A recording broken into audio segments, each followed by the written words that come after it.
সময়টা ছিল সেই 1990 সাল।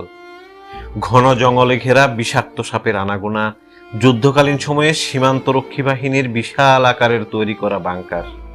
ছিল না কোনো উদ্যোগ, না ছিল কোনো সহযোগিতা। তবুও এলাকার কচিকাচাদের খেলার ছলে ঠাকুরকে পুজো করতে গিয়ে ছোট্ট চিলে কোঠাতে শ্রী শ্রী বাবা লোকনাথের ফটো লাগিয়ে আশ্রমের প্রতিষ্ঠা। ধীরে ধীরে ধর্মীয় আচার মেনে এলাকার মা বোনেদের সহযোগিতার হাত বাড়িয়ে দেওয়া, এ যেন মায়ের হাতে সন্তানের প্রতিপালন। বিলোনিয়া শহর থেকে ঢিল ছোড়া দূরত্বে বাংলাদেশ সীমান্তবর্তী মুসলিম অধ্যুষিত এলাকা আমজাদনগর যাওয়ার পথে মূল সড়কের পাশে শ্রী শ্রী বাবা লোকনাথের এই আশ্রম। দীর্ঘ 32 বছরের ইতিহাস জানতে গেলে ঘন জঙ্গলের ঘেরাটোপে আশ্রম চত্বরে সর্পদংশনে ভক্তের জীবনহানির কথা কিছুতেই ভোলার নয়। গুটি গুটি পায়ে এগুতে গিয়ে নানান লোকের নানান মত এবং বিভিন্ন প্রতিকূলতার সম্মুখীন হতে হলেও পঞ্চায়েত স্তরের সহযোগিতা থেকে শুরু করে ধর্মপ্রাণ ভক্তদের আপ্রাণ প্রচেষ্টা আটকাতে পারেনি কাউকেই।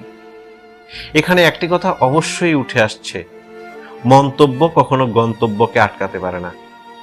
গুটি গুটি পায়ে ভক্ত সমাগমের মধ্য দিয়ে সামাজিক উদ্যোগ, ভক্তদের আর্থিক সহযোগিতা, বাৎসরিক উৎসব ইত্যাদি বিভিন্ন কাজ তখন থেকে এই 32 বছর অবধি আটকে থাকেনি কিছুই। বিন্দু থেকে সিন্ধুর মতোই ছোট্ট চিলেকোঠা থেকে দালান কোঠায় পরিণত হচ্ছে বাবা লোকনাথের বসতঘর। অর্থাৎ সার্বিক সহযোগিতার মধ্য দিয়ে আর্থিক কোষাগারকে সমৃদ্ধ করে তৈরি হচ্ছে শ্রী শ্রী বাবা লোকনাথের ঠাকুরঘর সহ ভক্তদের প্রার্থনা সঙ্গীতের নাট মন্দির।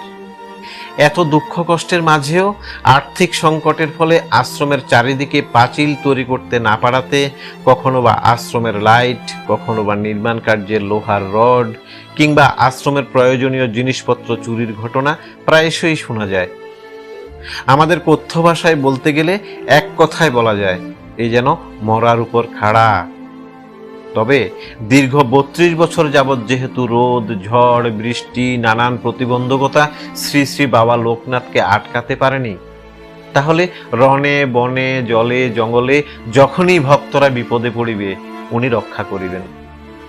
এই আশা নিয়েই ভক্তরা বলছেন, আসছে বছর আবার হবে। আজকের দিনে দাঁড়িয়ে সেই 1990, এখন 2022, মানে 32টা বছর পেরিয়ে গেলেন। তো আশ্রমের এই যে পরিসর, ওই পরিসরের পরিবর্তন কি?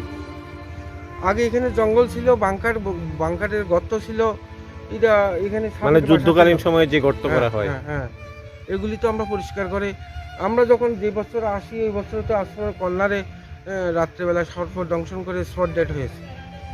এখনও আমি গিয়ে দেখাতে পারি এখানের মধ্যে সাপের সোলম যে বলে খোলস পাল্টা গাছের উপরে আছে বড় বড়, মানে একরকম ঘন জঙ্গলের মাঝে এখন। আচ্ছা, তো সামনের দিনে আপনাদের ইয়ে কি? আমাদের সোশ্যাল ওয়ার্ক, বাৎসরিক উৎসব, আনন্দ জন্য বাৎসরিক উৎসব হয়। বাৎসরিক উৎসব হয় বছরে 3 দিন 4 রাত্রি উৎসব হয়। এই বছরও 4টা সেপ্টেম্বর থেকে বাৎসরিক উৎসব শুরু হবে, 8 তারিখ এটা শেষ। ভক্ত সমাগম কেমন হয়? হবে 8-10 হাজার লাস্টের দিনে আরামসে ভক্ত সমাগম হয়।